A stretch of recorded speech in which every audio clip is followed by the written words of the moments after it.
Being alone during your spiritual journey allows for extraordinary growth and self-awareness by stepping away from external noise, listening to the whispers of your heart, unearthing unsaid dreams, confronting deep thoughts and emotions, shedding old layers, and embracing a more authentic version of yourself. It's not natural for man to be alone, but the universe isolates you so you can work on yourself. You work on yourself when you observe and check your ways.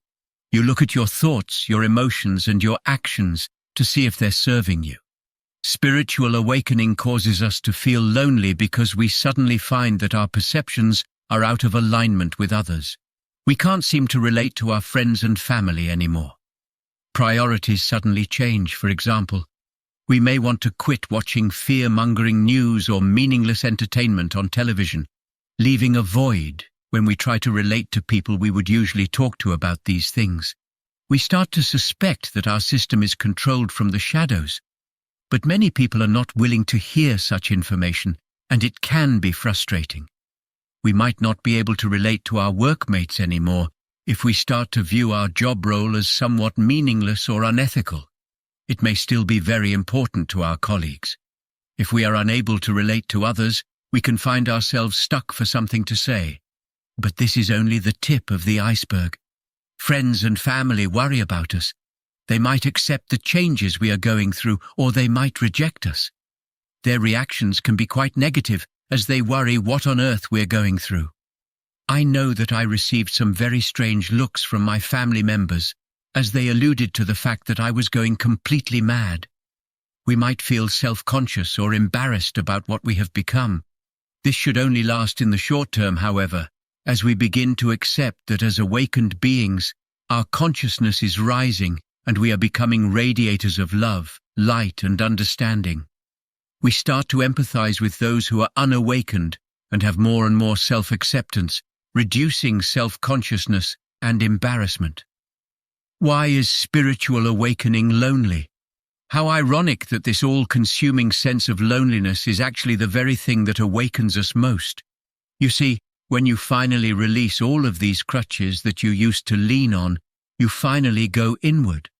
And when you go inward, you begin to remember the truth of who you really are.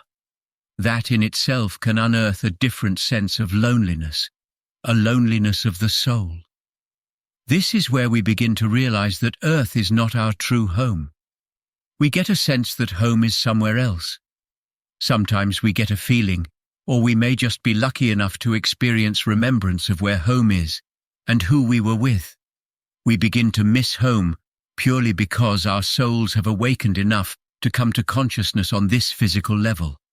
This awareness has our soul questioning, why did I come here? And how can I get home? We might even get a sense of a mission or life purpose that we just don't want anymore. This longing makes us more aware that we are not of this world at all, and it can bring up some real soul-level pain or grief, and it really does hurt. I know I spent many hours in tears, sensing my soul family and longing to go home, but it is that very awareness that should enlighten you to the fact that your soul is awake now. You are accessing other much deeper parts of you. In order to be fully awakened, you need to fully know you, and you cannot fully know you without becoming aware of all of those wonderful divine parts that make up the whole. Rest assured that the pain will dissipate and eventually be replaced by a strong sense of purpose, wisdom, and empowerment here on earth. We can feel lonely during spiritual awakening because of frustration with others. Why won't they wake up? Why are they not interested in the true nature of self, or that we are living in an energetic reality where there are no solid objects, only energy? Why are they not finding happiness within instead of stressing about every little thing in life? It can feel lonely trying to tell them about the amazing concepts we have learned, or trying to change them in an attempt to initiate a spiritual awakening. Realize that they will awaken in their own time. Loneliness often arises during spiritual awakening because the ego breaks down. The sense of self, self-esteem, self-image, how we perceive ourselves and reality around us is completely shattered. We realize that everything we learned up until now is only part of the story or totally incorrect. So the sense of self breaks down because we realize we are an infinite being, and our perception of reality completely shifts. This leaves us feeling unsafe and exposed. During this process, we literally cannot deal with anyone. How can we face our friends if we do not know who we are anymore? We need time to heal. The dark night of the soul happens to many who are going through spiritual awakening.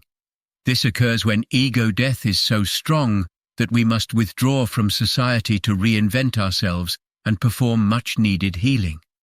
To family and friends, this looks very much like a psychotic episode. They can become very concerned and even commit us to hospital. However, the dark night of the soul needs to play out. It is a necessary phase for many. But how are we supposed to face others when we are completely breaking down? So during spiritual awakening, we may want to be alone because we can't face others, or because we need time to rebuild. Some of us, however, find ourselves alone but do not wish to be. We have no one to turn to. We may feel lonely and wish to be with others. This dilemma arises because we are now out of alignment and have little in common with our family and friends. Rest assured, however, as you do, your healing and your vibration rises. You will attract others of a like vibration, like-minded people into your reality. It is important to know that it is okay to be alone. Accept that it is okay. There are always people online going through spiritual awakening, and when you are ready, you will find them. Over time, family and friends often soften up and begin to accept us once more. Some lucky people have a friend who has also gone through spiritual awakening, who are there for support. This is something to be grateful for.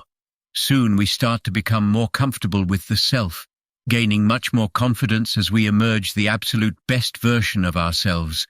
We begin to attract people of a like vibration, and as we choose to be with them, we find our tribe perhaps through spiritual groups, events, sessions, volunteering, online groups, or just by synchronous chance.